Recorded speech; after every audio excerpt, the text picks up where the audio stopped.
നമസ്കാരം. ചാപ്റ്റർ മീഡിയയുടെ ഓൺലൈൻ ക്ലാസ്സുകളിലേക്ക് ഏവർക്കും സ്വാഗതം. നമ്മൾ 10ാം ക്ലാസ്സിലെ ഫിസിക്സിലെ ഒന്നാമത്തെ പാഠഭാഗത്തിൻ്റെ 3 ക്ലാസ്സുകൾ ഓൾറെഡി കഴിഞ്ഞിട്ടുണ്ട്. 4ാമത്തെ ക്ലാസ്സിലേക്ക് എല്ലാവർക്കും സ്വാഗതം. നമ്മൾ കഴിഞ്ഞ ക്ലാസ്സിൽ ബൾബുകളുടെ സീരീസ് ആൻഡ് പാരലൽ കണക്ഷനെ പറ്റി ചർച്ച ചെയ്തു. ഇന്ന് നമ്മൾ പഠിക്കാൻ പോകുന്നത് റെസിസ്റ്ററുകളെ സീരീസായും പാരലായും എങ്ങനെയാണ് കണക്ട് ചെയ്യുന്നത് എന്നുള്ളതാണ് പഠിക്കാൻ പോകുന്നത്. ശ്രദ്ധിച്ചോളുക. ആദ്യം നമുക്ക് പഠിക്കാനുള്ളത് സീരീസ് കണക്ഷൻ ഓഫ് റെസിസ്റ്റേഴ്സ്, അതായത് റെസിസ്റ്ററുകളെ ശ്രേണി രീതിയിൽ ബന്ധിപ്പിക്കുമ്പോൾ ഉള്ള പ്രത്യേകതകൾ എന്തൊക്കെയാണ് എന്നാണ് പഠിക്കാൻ പോകുന്നത്. ശ്രദ്ധിക്കുക. നമുക്കറിയാം സീരീസ് കണക്ഷൻ എങ്ങനെയാണ് എന്ന് കഴിഞ്ഞ ക്ലാസ്സിൽ നമ്മൾ പഠിച്ചതാണ്. ഒന്നിന് പിറകിൽ ഒന്നായി റെസിസ്റ്ററുകളെ കണക്ട് ചെയ്യുന്ന രീതിയെ നമുക്ക് ശ്രേണി രീതി അഥവാ സീരീസ് കണക്ഷൻ എന്ന് വിളിക്കാം. അപ്പോൾ ഇതിനകത്ത് എന്തൊക്കെയാണ് തന്നിരിക്കുന്നത് നോക്കി. ഒരു സെല്ല് കൊടുത്തിട്ടുണ്ട്. സെല്ലിൽ നിന്ന് സപ്ലൈ ചെയ്യുന്ന വോൾട്ടേജിൻ്റെ അളവ് V ആണ്. റെസിസ്റ്റൻസിൻ്റെ വാല്യൂ നോക്കുക. ഇതിൻ്റെ വാല്യൂ R1 ആണ്, ഇതിൻ്റെ വാല്യൂ R2 ആണ്. ഈ സർക്യൂട്ടിൽ കൂടി ഫ്ലോ ചെയ്യുന്ന കറണ്ടിൻ്റെ അളവ് I ആണ്. I എന്ന് പറയുന്ന കറണ്ട് ഈ പോസിറ്റീവ് ടെർമിനലിൽ നിന്നും ഫ്ലോ ചെയ്തു തുടങ്ങി ഈ സർക്യൂട്ടിൽ കംപ്ലീറ്റ് ആയി തിരിച്ച് നെഗറ്റീവ് ടെർമിനലിലേക്ക് വരികയാണ്. ഈ I തന്നെയാണ് റെസിസ്റ്റൻസ് R1ലും R2ലും ഫ്ലോ ചെയ്യുന്നത്. കറണ്ട് എവിടോട്ടെങ്കിലും സ്പ്ലിറ്റ് ആവുന്നുണ്ടോ? ഇല്ല. കറണ്ട് R1ൽ കൂടി കയറുന്ന അതേ കറണ്ട് I എന്ന് പറയുന്ന കറണ്ട് തന്നെയാണ് R2ൽ കൂടിയും ഫ്ലോ ചെയ്യുന്നത്. അതേ കറണ്ട് തന്നെയാണ് തിരിച്ച് സെല്ലിലേക്ക് എത്തുന്നത്, സെല്ലിൻ്റെ നെഗറ്റീവ് ടെർമിനലിലേക്ക് എത്തുന്നത്. എന്നാൽ വോൾട്ടേജിൻ്റെ കാര്യം നിങ്ങൾ നോക്കിക്കോ. ഈ സെല്ലിൻ്റെ പോസിറ്റീവ് ടെർമിനൽ കണക്ട് ചെയ്തിരിക്കുന്നത് R1 എന്ന് പറയുന്ന റെസിസ്റ്റൻസിൻ്റെ ലെഫ്റ്റ് ലിംബിലാണ്. നെഗറ്റീവ് ടെർമിനൽ കണക്ട് ചെയ്യപ്പെട്ടിരിക്കുന്നത് R2 എന്ന് പറയുന്ന റെസിസ്റ്റൻസിൻ്റെ റൈറ്റ് ലിംബിലുമാണ്. അതായത് ഈ കൊടുക്കുന്ന വോൾട്ടേജ് ഈ രണ്ട് റെസിസ്റ്റൻസുകൾക്കുമായിട്ടാണ് കിട്ടുന്നത്. അതായത് V എന്ന് പറയുന്ന റെസിസ്റ്റൻസ് ഇവിടെ 2 പേർക്കുമായിട്ട് കിട്ടുന്നു. അതായത് R1ന് കിട്ടുന്ന വോൾട്ടേജിൻ്റെ അളവ് V1 ആണ്. R1 എന്ന് പറയുന്ന റെസിസ്റ്ററിന് കിട്ടുന്നത് V1 വോൾട്ടേജ് ആണ്. R2 എന്ന് പറയുന്ന റെസിസ്റ്റൻസിന് കിട്ടുന്നത് V2 എന്ന് പറയുന്ന വോൾട്ടേജ് ആണ്. അപ്പോൾ ഈ V എന്ന് പറയുന്ന വോൾട്ടേജ് 2 പേർക്കുമായി കിട്ടുന്നു. R1ന് V1ഉം R2ന് V2 ആണ് കിട്ടുന്നത്. ഇനി ശ്രദ്ധിക്കുക. നമുക്കിപ്പോൾ എഴുതിയതിൽ നിന്ന് മനസ്സിലായ ഒരു കാര്യം ഇങ്ങനെയാണ്. ഈ V എന്ന് പറയുന്നത് V1ഉം V2ഉം കൂടി കൂട്ടുന്നതാണ്. V എന്ന് പറയുന്നത് V1, അതായത് ഈ V അല്ലേ V1ഉം V2 ആയി മാറിയത്. അപ്പോൾ V എന്ന് പറയുന്നതിന് നമുക്ക് എങ്ങനെ എഴുതാം? V1 + V2 എന്ന് എഴുതാം. നമ്മൾ ഓംസ് ലോയിൽ നേരത്തെ പഠിച്ചിട്ടുള്ളൊരു കാര്യമുണ്ട്. V = IR ആണ്. V = IR ആണ്. അതായത് Vക്ക് പകരം ഞാൻ എന്തെന്ന് എഴുതും? IR. I എന്ന് പറഞ്ഞാൽ ഈ സർക്യൂട്ടിൽ കൂടി ഫ്ലോ ചെയ്യുന്ന കറണ്ടിൻ്റെ അളവ്. ഈ R എന്ന് പറഞ്ഞാൽ എന്താ? ഈ സർക്യൂട്ടിൻ്റെ മൊത്തത്തിലുള്ള റെസിസ്റ്റൻസ് ആണ്. അതിനെ നമ്മൾ എഫക്റ്റീവ് റെസിസ്റ്റൻസ് എന്ന് വിളിക്കും. ഈ സർക്യൂട്ടിന് മൊത്തത്തിലുള്ള റെസിസ്റ്റൻസിനെയാണ് നമ്മൾ R അഥവാ അല്ലെങ്കിൽ R എഫക്റ്റീവ് എന്നും പറയാം. എഫക്റ്റീവ് റെസിസ്റ്റൻസ് എന്ന് വിളിക്കുന്നു. അപ്പോൾ IR = ഇനി ഇവിടുത്തെ നോക്കിയേ. ഇതിന് അക്രോസ് ആയിട്ട് കിട്ടുന്ന വോൾട്ടേജിൻ്റെ കാര്യം പറഞ്ഞു. V = IR അല്ലേ? അതുപോലെ വെച്ച് നോക്കുമ്പോൾ ഇവിടെ വരുന്ന റെസിസ്റ്റൻസിൻ്റെ വാല്യൂ R1 ആണ്, വോൾട്ടേജിൻ്റെ വാല്യൂ V1 ആണ്, പോകുന്ന കറണ്ടിൻ്റെ അളവ് I ആണ്. അതായത് V1ന് പകരം എനിക്ക് എഴുതാം കറണ്ട് I തന്നെയാണ്, റെസിസ്റ്റൻസ് R1 ആണ്, IR1 പ്ലസ് V2ന് പകരം എന്തെന്ന് എഴുതാം? കറണ്ട് I തന്നെയാണ്, റെസിസ്റ്റൻസ് R2 ആണ്. Vക്ക് പകരം IR, V1 IR1, V2 IR2. അപ്പോൾ ഇക്വേഷൻ ഇങ്ങനെ കിട്ടി. ഇതിനകത്ത് ഈ R എഫക്റ്റീവ് എന്നുള്ളത് എഫക്റ്റീവ് ഞാൻ ജസ്റ്റ് ഒന്ന് വായിക്കുകയാണ്. അപ്പോൾ ഇതിൽ നിന്ന് കോമൺ ആയിട്ടുള്ളത് പുറത്തെടുക്കാം. നോക്കി, ഇതിൽ രണ്ടിടത്തും I കോമൺ ആണ്.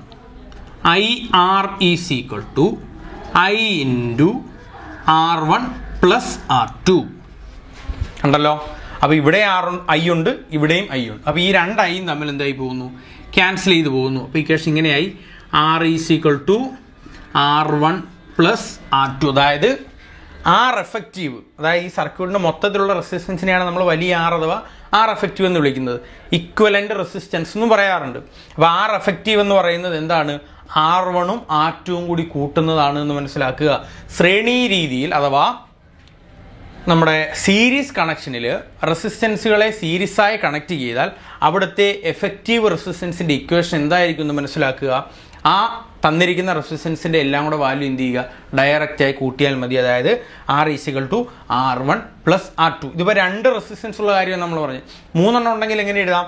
R = R1 + R2 + R3. 4 എണ്ണം ഉണ്ടെങ്കിൽ +R4 എന്ന് എഴുതാം. അപ്പം ഇതാണ് effective resistance in series connection of resistors. Series ആയിട്ട് കണക്ട് ചെയ്യുമ്പോൾ ഇങ്ങനെയാണ് എഫക്റ്റീവ് റെസിസ്റ്റൻസ് കണ്ടെത്തുന്നത്. ഓക്കെ, അത് മനസ്സിലായല്ലോ. ഇനി നമുക്ക് അടുത്ത പോർഷനിലേക്ക് കിടക്കാം. അപ്പോൾ നമുക്ക് അടുത്തതായി പാരലൽ കണക്ഷൻ അഥവാ സമാന്തര രീതിയിലേക്ക് കിടക്കാം. ഈ സർക്യൂട്ട് കണ്ടാൽ നിങ്ങൾക്ക് അറിയാമല്ലോ, കഴിഞ്ഞ ക്ലാസ്സിൽ നമ്മൾ ബൾബിൻ്റെ കണക്ഷൻ പറഞ്ഞപ്പോൾ ഈ സർക്യൂട്ടിൻ്റെ കാര്യം പറഞ്ഞതാണ്. ഇവിടെ എന്താണ് പാരലൽ കണക്ഷൻ്റെ പ്രത്യേകതകൾ നമുക്കൊന്ന് ആദ്യം നോക്കാം. വോൾട്ടേജ് ഈ സെല്ലിൻ്റെ പോസിറ്റീവ് എൻഡ് കണക്ട് ചെയ്യപ്പെട്ടിരിക്കുന്നത് എവിടെയാണ്? ഓക്കെ, ഈ രണ്ട് റെസിസ്റ്ററുകൾക്കും കോമൺ ആയിട്ട് കണക്ട് ചെയ്തിട്ടുണ്ടല്ലോ. ഈ R1 എന്ന് പറയുന്ന റെസിസ്റ്റൻസ് ഇതിലേക്കൂടെ വന്ന് പോസിറ്റീവ് ടെർമിനലിലോട്ട് ഡയറക്റ്റ് കണക്ഷൻ ഉണ്ട്. ഇതിലേക്കൂടെ വന്ന് നെഗറ്റീവ് ടെർമിനലിലോട്ട് ഡയറക്റ്റ് കണക്ഷൻ ഉണ്ട്. R2 എന്ന് പറയുന്ന റെസിസ്റ്റൻസിൻ്റെ കാര്യം നോക്കിക്കോ, അതും ഇതിലേക്കൂടെ വന്ന് പോസിറ്റീവ് ടെർമിനലുമായിട്ട് ഡയറക്റ്റ് കണക്ഷൻ ഉണ്ട്, നെഗറ്റീവ് ടെർമിനലുമായിട്ടും ഡയറക്റ്റ് കണക്ഷൻ ഉണ്ട്. അതായത് ഇവിടെ കൊടുക്കുന്ന V എന്ന് പറയുന്ന വോൾട്ടേജ് ഈ രണ്ട് റെസിസ്റ്ററുകൾക്കും കിട്ടുന്നത് സെയിം ആയിട്ടായിരിക്കും. അപ്പോൾ R1നും V കിട്ടും, R2നും V കിട്ടും. അതായത് വോൾട്ടേജ് രണ്ട് റെസിസ്റ്റൻസിനും സെയിം ആണ്. ഏത് കണക്ഷനിൽ? പാരലൽ കണക്ഷനിൽ. എന്നാൽ സീരീസ് കണക്ഷനിൽ അങ്ങനെയല്ലായിരുന്നു. സീരീസ് കണക്ഷനിൽ രണ്ട് റെസിസ്റ്റൻസിനും കിട്ടിയ വോൾട്ടേജ് ഡിഫറൻ്റ് ആയിരുന്നു. ഇനി നിങ്ങൾ നോക്കി കറണ്ടിൻ്റെ കാര്യം നോക്കി. ഇവിടെ നിന്ന് I എന്ന് പറയുന്ന പോസിറ്റീവ് ടെർമിനലിൽ നിന്ന് I എന്ന് പറയുന്ന കറണ്ട് ഫ്ലോ ചെയ്ത് ഇവിടെ വരുമ്പോൾ അവർ സ്പ്ലിറ്റ് ആവുന്നുണ്ട്. കറണ്ട് രണ്ടായിട്ട് തിരിയുന്നു. I1ഉം I2ഉമായിട്ട് സ്പ്ലിറ്റ് ആവുന്നുണ്ട്. സീരീസ് കണക്ഷനിൽ അങ്ങനെ ആയിരുന്നോ? സീരീസ് കണക്ഷനിൽ സ്പ്ലിറ്റ് ആവുന്നില്ല, ഡയറക്റ്റ് പോവുകയാണ്. സീരീസ് കണക്ഷനിൽ വോൾട്ടേജ് ഡിഫറൻറ്റും കറണ്ട് സെയിമുമായിരുന്നു. എന്നാൽ ഇവിടെ നിങ്ങൾ നോക്കി, വോൾട്ടേജ് സെയിമും കറണ്ട് ഡിഫറൻറ്റുമാണ്. കറണ്ട് I1ഉം I2 ആയി മാറി. എന്നാൽ വോൾട്ടേജ് രണ്ടിടത്തും V തന്നെയാണ്. ഇതാണ് പാരലൽ കണക്ഷനും സീരീസ് കണക്ഷനും തമ്മിലുള്ള പ്രധാനപ്പെട്ട വ്യത്യാസം. ഇനി നമുക്ക് ഇവിടുത്തെ എഫക്റ്റീവ് റെസിസ്റ്റൻസ് കണ്ടുപിടിച്ച് നോക്കാം. അതിനായിട്ട് നമ്മൾ ആദ്യം കണ്ടെത്തേണ്ടത്, കഴിഞ്ഞതിനകത്ത് നമ്മൾ V = V1 + V2 എന്നാണ് എടുത്തത്. ഇവിടെ അങ്ങനെ എടുക്കാൻ പറ്റുമോ? കാരണം എല്ലായിടത്തും സെയിം വോൾട്ടേജാണ്. നമ്മൾ ഇവിടെ എടുക്കാൻ പോകുന്നത് കറണ്ടിൻ്റെ വാല്യൂ ആണ്. കറണ്ട് I എന്ന് പറയുന്ന I = I1 + I2 ആണ്. ശരിയല്ലേ? I1 + I2 നമ്മൾ ഓംസ് ലോ പഠിച്ചിട്ടുണ്ട്. I = V/R. ഓംസ് ലോയിൽ നേരത്തെ പഠിച്ചിട്ടുള്ള കാര്യമാണ്. I = V/R. ഇതേ നോക്കി. അപ്പോൾ ഈ ഐക്ക് പകരം നമുക്ക് എന്തൊന്ന് കൊടുക്കാം? V/R എന്ന് കൊടുക്കാം. E = I1ന് പകരം എന്തൊന്ന് കൊടുക്കാം? വോൾട്ടേജ് V തന്നെയല്ലേ? V/I1. I1 പോകുന്ന ഇതിലേക്കൂടെ R1 റെസിസ്റ്ററിൽ കൂടിയാണ്. അപ്പോൾ V/R1 + I2ൻ്റെ സ്ഥാനത്ത് V/R2. അപ്പം V × 1/R. ഇതിനകത്ത് നിന്ന് V കോമൺ ആയിട്ട് എടുത്താൽ V × 1/R = ഇതിനകത്ത് നിന്ന് V കോമൺ ആയിട്ട് എടുത്തു കഴിഞ്ഞാൽ 1/R1 + 1/R2. നിങ്ങൾ നോക്കിയേ. അപ്പോൾ ഈ Vയും ഈ Vയും തമ്മിൽ എന്ത് ചെയ്യാൻ പറ്റും? നമുക്ക് ക്യാൻസൽ ചെയ്യാൻ പറ്റും. കാരണം രണ്ടിടത്തുള്ള V എന്ത് ചെയ്യാം? ക്യാൻസൽ ചെയ്യാം. അപ്പോൾ ഇക്വേഷൻ ഇങ്ങനെയായി മാറി. 1/R = 1/R1 + 1/R2. ഇതിനെ നിങ്ങൾ നോക്കിയാൽ ക്രോസ് മൾട്ടിപ്ലൈ ചെയ്ത് എങ്ങനെ എഴുതാം? 1/R = ഇതിനെ അങ്ങോട്ടും ഇങ്ങോട്ടും ക്രോസ് മൾട്ടിപ്ലൈ ചെയ്യുന്നു. R1 + R2 / R1 × R2. അതായത് ഇയാളെ ഇങ്ങോട്ട് ഗുണിക്കുന്നു, ഇയാളെ ഇങ്ങോട്ട് കൊണ്ടുവരുന്നു, എന്നിട്ട് അതിനെ പ്ലസ് ചെയ്യുന്നു, താഴെ രണ്ടും കൂടെ ഗുണിച്ചെഴുതുന്നു. നിങ്ങൾ മാത്സിൽ പഠിക്കുന്നതാണല്ലോ. ഇനി നമുക്കിവിടെ 1/Rന്റെ വാല്യൂ ആണ് കിട്ടിയത്. 1/R എന്ത് കിട്ടി? R1 + R2 / R1 × R2 എന്ന് കിട്ടി. നമുക്ക് വേണ്ടത് 1/R അല്ല, R ആണ്. അപ്പോൾ ഇതിനെ എന്ത് ചെയ്യുക? തിരിച്ചിടുക, റെസിപ്രോക്കൽ എടുക്കുക. അപ്പോൾ R = ഇത് മണ്ടയ്ക്ക് പോകും, ഇത് താഴെ വരണം. R1 R2 / R1 + R2. ഇതാണ് പാരലൽ കണക്ഷനിലെ എഫക്റ്റീവ് റെസിസ്റ്റൻസിന്റെ ഇക്വേഷൻ. എന്താണ് equation? R = R1 R2 / R1 + R2. Series കണക്ഷനിൽ എങ്ങനെയായിരുന്നു? സീരീസ് കണക്ഷനിൽ നമ്മൾ ഇക്വേഷൻ നേരത്തെ എഴുതിയല്ലേ? R = എന്തായിരുന്നു? R1 + R2 ആയിരുന്നു. ഡയറക്റ്റ് കൂട്ടി വെച്ചാൽ മതി. എന്നാൽ പാരലൽ കണക്ഷൻ ഇക്വേഷൻ കണ്ടോ? R1 R2 / R1 + R2 ആണ്. ഈ ഇക്വേഷനുകൾ താരതമ്യം ചെയ്യുമ്പോൾ നമുക്കൊരു കാര്യം മനസ്സിലാവും. സീരീസ് കണക്ഷനിലാണെങ്കിൽ എഫക്റ്റീവ് റെസിസ്റ്റൻസിന്റെ വാല്യൂ എന്ത് ചെയ്യും? കൂടി പോകും. കാരണം എന്ത് ചെയ്യുക? R1 + R2 എന്ന് പറഞ്ഞാൽ ഡയറക്റ്റ് കൂട്ടി വെക്കുകയാണ്. അപ്പോൾ എഫക്റ്റീവ് റെസിസ്റ്റൻസ് വാല്യൂ ഇൻക്രീസ് ചെയ്യും. എന്നാൽ പാരലൽ കണക്ഷനിലാവുമ്പോൾ നിങ്ങൾ ശ്രദ്ധിച്ചേ, R1 R2 / R1 + R2 അതിനകത്ത് ഇച്ചിരി കോംപ്ലിക്കേഷൻ ആണ്. ഡിവൈഡ് ചെയ്യുന്നുണ്ട്. അതുകൊണ്ട് എന്ത് ചെയ്യും? എഫക്റ്റീവ് റെസിസ്റ്റൻസ് ഇവിടെ എന്ത് ചെയ്യും? കുറയും. പാരലൽ കണക്ഷനിൽ എഫക്റ്റീവ് റെസിസ്റ്റൻസ് കുറയും, സീരീസ് കണക്ഷനിൽ എഫക്റ്റീവ് റെസിസ്റ്റൻസ് കൂടും. നമ്മൾ രണ്ട് റെസിസ്റ്റൻസ് കണക്ട് ചെയ്യുന്ന കാര്യമാണ് പറഞ്ഞത്. അപ്പോൾ 3 റെസിസ്റ്റൻസ് ആണെങ്കിൽ അതിൻ്റെ ഇക്വേഷൻ മാറും. അപ്പോൾ നമ്മൾ ഇവിടെ ഈ 1/R = 1/R1 + 1/R2 എന്ന് പറഞ്ഞില്ലേ? അതുപോലെ തന്നെ 3 റെസിസ്റ്റൻസ് ആണെങ്കിൽ എന്ത് ചെയ്യും? +1/R3 വരും. 4 റെസിസ്റ്റൻസ് ആണെങ്കിൽ +1/R4. അങ്ങനെ ഇട്ട് ക്രോസ് മൾട്ടിപ്ലൈ ചെയ്ത് നിങ്ങൾ ചെയ്യണം. നിങ്ങൾക്ക് കോമൺ ആയിട്ട് 2 റെസിസ്റ്റൻസ് ഉള്ളതാണ് ചോദിക്കാറുള്ളത്. ഇത് ഓർത്തിരിക്കുക. ഇനി ഒരു കാര്യം കൂടി ചോദിക്കാറുണ്ട്, ഒരേ അളവിലുള്ള റെസിസ്റ്ററുകൾ കണക്ട് ചെയ്താൽ അതെങ്ങനെയാണെന്ന് നോക്കാം. ഈ ക്വസ്റ്റ്യൻ ഒന്ന് നോക്കിയേ. ഒരേ വാല്യൂ ഉള്ള റെസിസ്റ്റേഴ്സിനെ പാരലായിട്ട് കണക്ട് ചെയ്താൽ, ഇപ്പോൾ ഇതിൻ്റെ എല്ലാം റെസിസ്റ്റൻസിൻ്റെ വാല്യൂ 6 ആണ്, സ്മോൾ ലെറ്റർ 6 ആണ്. ഒരേ വാല്യൂ ഉള്ള റെസിസ്റ്ററുകളെ പാരലായിട്ട് കണക്ട് ചെയ്താൽ അതിൻ്റെ എഫക്റ്റീവ് റെസിസ്റ്റൻസ് കണ്ടുപിടിക്കാനുള്ള ഇക്വേഷൻ ഇതാണ്. R = R/N. N എന്ന് പറഞ്ഞാൽ നമ്പർ ഓഫ് റെസിസ്റ്റേഴ്സ്, R എന്ന് പറഞ്ഞാൽ ഒരു റെസിസ്റ്ററിൻ്റെ വാല്യൂ. ഇപ്പോൾ ഇവിടെ ഫോർ എക്സാമ്പിൾ ഞാൻ നോക്കുക, ഇവിടെ 5 ഓം റെസിസ്റ്റൻസ് ഉള്ള 4 റെസിസ്റ്ററുകളാണ് കണക്ട് ചെയ്തിരിക്കുന്നത് നിങ്ങൾ വിചാരിക്കുക. അപ്പോൾ ഇതിൻ്റെ എഫക്റ്റീവ് റെസിസ്റ്റൻസ് കണ്ടുപിടിക്കണമെങ്കിൽ ഞാൻ എന്ത് ചെയ്യണം? മറ്റേ നമ്മൾ നേരത്തെ പറഞ്ഞ R1 × R2/R1 + R2 ചെയ്യേണ്ട ആവശ്യമുണ്ടോ? ഇല്ല. സിമ്പിളായിട്ടൊരു ഇക്വേഷൻ എന്ത് ചെയ്യുക? R എന്ന് പറഞ്ഞാൽ ഒരു റെസിസ്റ്ററിൻ്റെ വാല്യൂ എത്രയാ? 5 ഓം ആണ്. 5/N നമ്പർ ഓഫ് റെസിസ്റ്റേഴ്സ് എത്രയാണ്? 4 ആണ്. അപ്പോൾ 5/4. ഇനി ഇവിടെ 5 ഓമിൻ്റെ 5 റെസിസ്റ്ററുകൾ ഉണ്ടായിരുന്നെങ്കിൽ എന്ത് ചെയ്യണം? 5/5. അപ്പോൾ നമുക്ക് ഈ ക്വസ്റ്റ്യൻ എന്ന് പറഞ്ഞാൽ വളരെ സിമ്പിളായിട്ട് നിങ്ങൾക്ക് ചെയ്യാൻ വേണ്ടി ചോദിക്കുന്നതാണ്.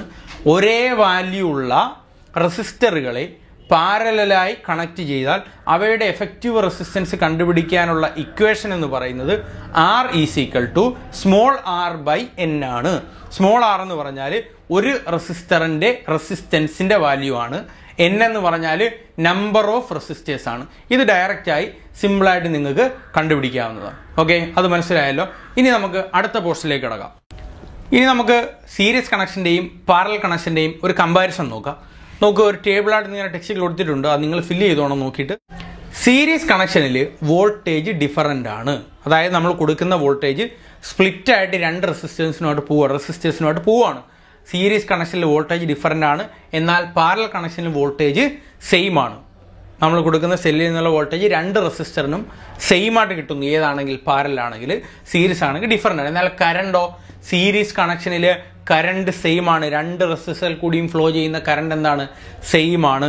എന്നാൽ പാരലൽ കണക്ഷൻ ആകുമ്പോൾ കറണ്ട് ഡിഫറൻ്റ് ആകുന്നു. അതേപോലെ തന്നെ സീരീസ് കണക്ഷനിൽ എഫക്റ്റീവ് റെസിസ്റ്റൻസ് ഇൻക്രീസ് ചെയ്യുന്നു. R = R1 + R2 + എന്ന് പറഞ്ഞ് ഡയറക്റ്റ് കൂട്ടി എഴുതുകയാണ്. അവിടെ എഫക്റ്റീവ് റെസിസ്റ്റൻസ് ഇൻക്രീസ് ചെയ്യുന്നു. എന്നാൽ പാരലൽ കണക്ഷനിലെ എഫക്റ്റീവ് റെസിസ്റ്റൻസ് ഡിക്രീസ് ചെയ്യുന്നു. അടുത്തത് സീരീസ് കണക്ഷനിലെ ഓരോ റെസിസ്റ്റേഴ്സിനെയും നമുക്ക് സെപ്പറേറ്റ് സ്വിച്ച് ഉപയോഗിച്ച് കൺട്രോൾ ചെയ്യാൻ കഴിയുന്നില്ല. Cannot controlled by separate switches. എന്നാൽ പാരലൽ കണക്ഷൻ ആകുമ്പോൾ can control by separate switches. ഓരോ റെസിസ്റ്റേഴ്സിനെയും സെപ്പറേറ്റ് സ്വിച്ച് വെച്ച് നമുക്ക് എന്ത് ചെയ്യാൻ കഴിയുന്നു? കൺട്രോൾ ചെയ്യാൻ കഴിയുന്നു എന്നുള്ളതാണ് പാരലൽ കണക്ഷൻ്റെ പ്രത്യേകത. ഈ ടേബിൾ നിങ്ങൾ ഫില്ല് ചെയ്യണം. നമ്മൾ സീരീസ് കണക്ഷനും പാരലൽ കണക്ഷനും പഠിച്ചതാണ്. അത് കാണുമ്പോൾ തന്നെ ഓരോന്നിൻ്റെയും പ്രത്യേകതകൾ മനസ്സിലാവും. അത് വെച്ചാണ് ഈ ടേബിൾ നമ്മൾ ഫില്ല് ചെയ്യേണ്ടത്. ഓക്കെ, ഇനി ഒരു 2 ചെറിയ പ്രോബ്ലം കൂടിയുണ്ട്, അതുകൂടി നോക്കിയിട്ട് ഇന്നത്തെ ക്ലാസ് നമുക്ക് അവസാനിപ്പിക്കും. അപ്പോൾ നമുക്ക് പ്രോബ്ലം നോക്കാം. ക്വസ്റ്റ്യൻ ഇങ്ങനെയാണ്: what is the current if 4 ohm and 2 ohm resistors are connected in series and 6 volt potential difference is applied? നമുക്ക് ആദ്യം ജസ്റ്റ് ഒരു ഫിഗർ നോക്കാം. സീരീസ് ആയിട്ട് കണക്ട് ചെയ്തിരിക്കുകയാണെന്ന് പറഞ്ഞു. എത്ര റെസിസ്റ്റേഴ്സ് ഉണ്ട്? 4 ohമിൻ്റെ 2 ohമിൻ്റെ 2 റെസിസ്റ്റേഴ്സ് ഉണ്ട്. അപ്പോൾ നമുക്ക് ഫിഗർ ജസ്റ്റ് ഒന്ന് വരച്ച് നോക്കാം. 2 റെസിസ്റ്ററുകളെ സീരീസ് ആയിട്ട് കണക്ട് ചെയ്തിരിക്കുന്നു. 6 volt പൊട്ടൻഷ്യൽ ഡിഫറൻസും കൊടുത്തിരിക്കുന്നു. നോക്കുക, അപ്പോൾ ഇവിടെ 6 volt. ഈ R1 ആദ്യത്തെ റെസിസ്റ്റൻസിൻ്റെ വാല്യൂ 4 ohm, രണ്ടാമത്തെ റെസിസ്റ്റൻസ് 2 ohm. ഇത്രയാണ് കൊടുത്തിരിക്കുന്നത്. കറണ്ട് എത്രയാണെന്നും തന്നിട്ടില്ല, അത് I ആണ്. അതാണ് നമുക്കിവിടെ കണ്ടുപിടിക്കേണ്ടത്. What is the current? അപ്പോൾ തന്നിരിക്കുന്ന ഡീറ്റെയിൽസ് ഒക്കെ ആദ്യം ഒന്ന് എഴുതി വെച്ചു. ഇവിടെ എന്താണ് തന്നിരിക്കുന്നത്? വിയുടെ വാല്യൂ തന്നിട്ടുണ്ട് 6 volt. R1ൻ്റെ വാല്യൂ തന്നിട്ടുണ്ട് 4 ohm. R2ൻ്റെ വാല്യൂ ഉണ്ട് 2 ohm. നമ്മൾ എപ്പോഴും ഒരു സർക്യൂട്ടിനെ ബേസ് ചെയ്ത് പ്രോബ്ലം ചെയ്യുമ്പോൾ നമ്മുടെ ചോദിക്കും ഈ സർക്യൂട്ടിൽ കൂടിയുള്ള കറണ്ടാണ്. അപ്പോൾ നമുക്ക് ഈ സർക്യൂട്ടിൻ്റെ മൊത്തത്തിലുള്ള റെസിസ്റ്റൻസ് വേണം. അത് സീരീസ് കണക്ഷൻ ആയതുകൊണ്ട് ആറിൻ്റെ വാല്യൂ നമ്മൾ പഠിച്ചതാണ് R1 + R2 ആണ്. അപ്പോൾ ആറിൻ്റെ വാല്യൂ R1 + R2. അത് എന്തുകൊണ്ടാണ്? സീരീസ് കണക്ഷൻ ആയതുകൊണ്ടാണ്. അപ്പോൾ R1 + R2 എടുക്കുമ്പോൾ എത്ര? 4 + 2 = 6 ohm എന്ന് കിട്ടുന്നു. ആറിൻ്റെ വാല്യൂ കിട്ടി 6 ohm. വോൾട്ടേജിൻ്റെ വാല്യൂ കിട്ടി 6 volt. കറണ്ട് കണ്ടുപിടിക്കാനുള്ള ഇക്വേഷൻ എന്താ? നമ്മൾ ഓംസിലായി പഠിച്ചതല്ലേ? I = V/R ആണ്. നമ്മൾ നേരത്തെ പഠിച്ചതാണ്, കഴിഞ്ഞ ക്ലാസ്സുകളിലൊക്കെ പഠിച്ചതാണ്. I = V/R. വിയുടെ വാല്യൂ എത്രയാ? 6. ആറിൻ്റെ വാല്യൂ എത്രയാണ്? അതും 6. 6 ഡിവൈഡഡ് ബൈ 6 1. എന്താണ് കറണ്ടിൻ്റെ യൂണിറ്റ്? 1 ആംപിയർ എന്ന് കിട്ടുന്നു. കറണ്ടിൻ്റെ വാല്യൂ എത്രയാണെന്ന് കിട്ടി? 1 ആംപിയർ എന്ന് കിട്ടി. അപ്പോൾ നമ്മുടെ അടുത്ത ക്വസ്റ്റ്യൻ നിങ്ങൾ നോക്കി. അടുത്ത ക്വസ്റ്റ്യൻ ഇങ്ങനെയാണ്: what is the current if 12 ohm and 4 ohm resistors are connected in parallel and 12 volt potential difference is applied? നമുക്ക് ഈ സർക്യൂട്ട് ജസ്റ്റ് ഒന്ന് വരച്ച് നോക്കാം. ഇവിടെ പാരലലായിട്ടാണ് കണക്ട് ചെയ്തിരിക്കുന്നതെന്ന് പറഞ്ഞു. എത്ര റെസിസ്റ്റൻസ് ഉണ്ടെന്നും പറഞ്ഞു? 2 റെസിസ്റ്റേഴ്സ് ഉണ്ടെന്നും പറഞ്ഞു. നോക്കി, 2 റെസിസ്റ്റേഴ്സിനെ നമ്മൾ പാരലായിട്ട് കണക്ട് ചെയ്യുന്നു. അതിന് എത്ര? 12 volt പൊട്ടൻഷ്യൽ ഡിഫറൻസ് കൊടുക്കുന്നു. അതിനാണ് വോൾട്ട് സെൽ ഉപയോഗിക്കുന്നത്. 12 volt. R1ൻ്റെ വാല്യൂ എത്രയാണ്? 12 ohm. R2ൻ്റെ വാല്യൂ എത്രയാണ്? 4 ohm. ഇതിലേക്കൂടെ ഫ്ലോ ചെയ്യുന്ന കറണ്ടിൻ്റെ വാല്യൂ എത്രയാണ്? ഐയുടെ വാല്യൂ എത്രയാണെന്നാണ് ക്വസ്റ്റ്യനിൽ ചോദിച്ചിരിക്കുന്നത്. സെപ്പറേറ്റ് I1 I2 ഒന്നും ചോദിച്ചിട്ടില്ല. ഇതിൻ്റെ സർക്യൂട്ടിൻ്റെ ഫുള്ളായിട്ടുള്ള കറണ്ടിൻ്റെ വാല്യൂ എത്രയാണെന്നാണ് ചോദിച്ചിരിക്കുന്നത്. അപ്പോൾ നമുക്ക് തന്നിരിക്കുന്ന ഡീറ്റെയിൽസ് ഒന്ന് എഴുതി വെക്കാം. അപ്പോൾ വോൾട്ടേജ് V തന്നിട്ടുണ്ട് 12 volt. R1 തന്നിട്ടുണ്ട് 12 ohm. R2 തന്നിട്ടുണ്ട് 4 ohm. നമുക്ക് മൊത്തത്തിലുള്ള കറണ്ടാണ് കണ്ടുപിടിക്കേണ്ടത്. അതുകൊണ്ട് നമുക്ക് എന്ത് വേണം? എഫക്റ്റീവ് റെസിസ്റ്റൻസ് വേണം. എഫക്റ്റീവ് റെസിസ്റ്റൻസ് കാണാനുള്ള ഇക്വേഷൻ എന്താണ്? പാരലൽ കണക്ഷൻ്റെ ഇക്വേഷൻ എന്താണ്? R1 R2 divided by R1 plus R2 is equal to R1 R2. R1ൻ്റെ വാല്യൂ 12 ഇൻറ്റു R2ൻ്റെ value 4. 12 into 4 divided by R1 plus R2. 12 plus 4. 12 into 4 എന്ന് പറഞ്ഞാൽ എത്രയാണ് അറിയാമല്ലോ? 48 ആണ്. ഡിവൈഡഡ് ബൈ 12 plus 4 16 ആണ്. അപ്പോൾ 48 by 16 എന്ന് പറഞ്ഞാൽ ഓർക്കുക 3 ohm ആണ്. ചെയ്ത് നോക്കുക. 3 ohm ആണ്. 48 by 16 സമം 3 ohm ആണ്. അപ്പോൾ എഫക്റ്റീവ് റെസിസ്റ്റൻസിൻ്റെ വാല്യൂ കിട്ടി 3 ohm. വോൾട്ടേജിൻ്റെ വാല്യൂ ഉണ്ട് 12 volt. അങ്ങനെയാണ് എങ്കിൽ നമുക്ക് കണ്ടുപിടിക്കേണ്ടത് കറണ്ട് അല്ലേ? I = ഓംസ് ലോ പ്രകാരം V/R. വിയുടെ വാല്യൂ 12 ഡിവൈഡഡ് ബൈ ആറിൻ്റെ വാല്യൂ 3. 12 ഡിവൈഡഡ് ബൈ 3 എത്രയാണ്? 4 ആംപിയർ ആണ്. എത്രയാണ്? 4 ആംപിയർ എന്ന് കറണ്ടിൻ്റെ വാല്യൂ കിട്ടുന്നു. അപ്പോൾ നമുക്ക് പാരലൽ കണക്ഷൻ്റെ ഒരു പ്രോബ്ലം ചോദിച്ചാലും ചെയ്യാനറിയാം. സീരീസ് കണക്ഷൻ്റെ പ്രോബ്ലം ചോദിച്ചാലും ചെയ്യാനറിയാം. അപ്പോൾ ഈ പ്രോബ്ലം കൂടി തീർന്നപ്പോൾ ആ പാഠഭാഗത്തിൻ്റെ ഒരു പ്രധാനപ്പെട്ട പോർഷൻ അവസാനിച്ചു. ഇനി നമ്മൾ പുതിയ പോർഷനിലേക്കാണ് കിടക്കുന്നത്. അപ്പോൾ ഇതുവരെ പഠിപ്പിച്ച കാര്യങ്ങൾ വളരെ വൃത്തിയായിട്ട് എല്ലാവരും പഠിക്കുക. അടുത്ത പോർഷനിലേക്ക് വീണ്ടും കാണാം.